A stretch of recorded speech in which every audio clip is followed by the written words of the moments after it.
Well, hello. This is a homeless educator, and last night I did a video. Well, I was here at my favorite coffee place in Long Beach, California, about divergent thinking. And today I thought it would be a good idea to do a talk about what divergent thinking might look like. Kind of like it's a little bit different than what you would normally see.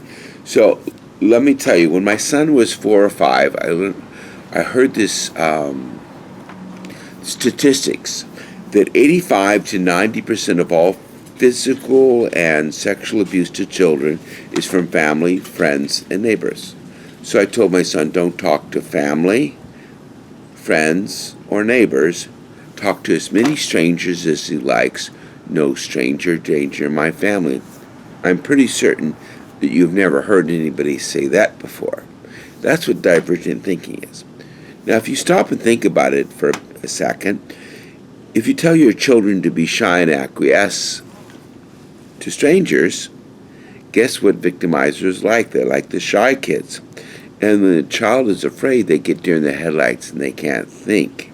So actually what we're doing is we're teaching our kids to be better victims. I know that's not a laughing matter. So here's the thing. When we teach our children to be shy and acquiesce, not only do we get them to be a little bit better victims, but also when a child is afraid, they get deer in the headlights and they can't think. So what we probably should be saying in our children is when Uncle Jim's drinking, better yet, let me get a drink here.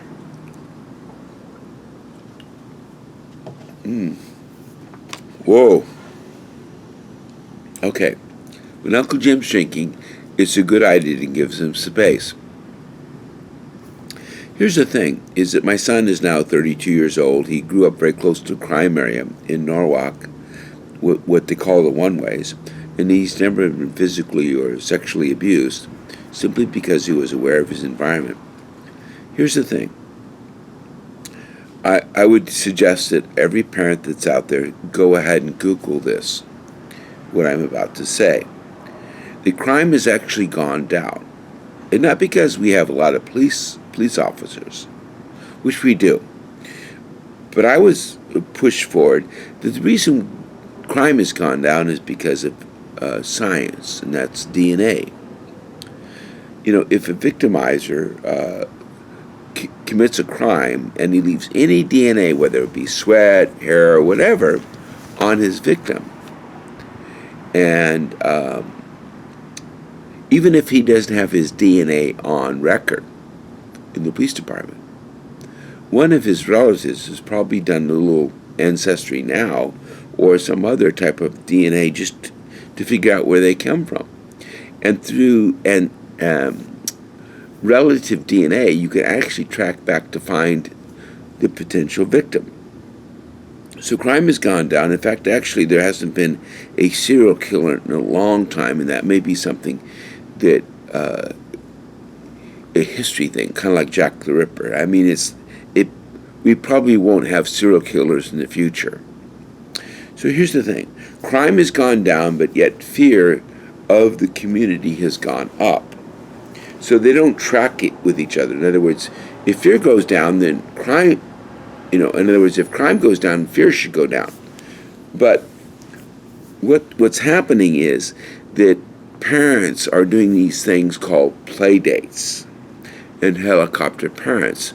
And let me tell you straight out, parents, you don't have enough time in your week to devote to play dates that are important for a child's development. What we need to do is encourage our children to go out into the neighborhood and play. We can use technology like cameras and things of that nature to kind of watch, their activity. A child needs to have this kind of play. They need to build a ramp 3 bricks high so that they can go their bicycle over the ramp. Also, another problem, in school, kids are not allowed to be physical, so they can't wrestle. And some of my best friends as I was growing up were the people that punched me in the eye or kicked me in the gonads. And I learned to get over my anger and to accept them as friends. And they accepted me as a friend too. So, with this fear that we have of our community, young people are not going out and playing in the streets, in the parks, in our community. We need to relax and encourage friendliness.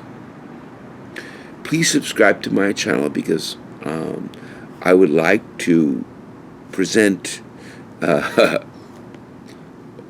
my wisdom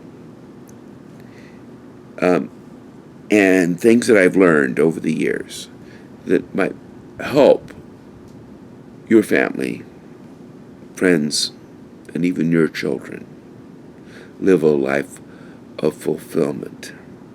Please subscribe to my channel because I am at your service. And I'll be as edifying as Proverbs from the Bible. Thank you very much.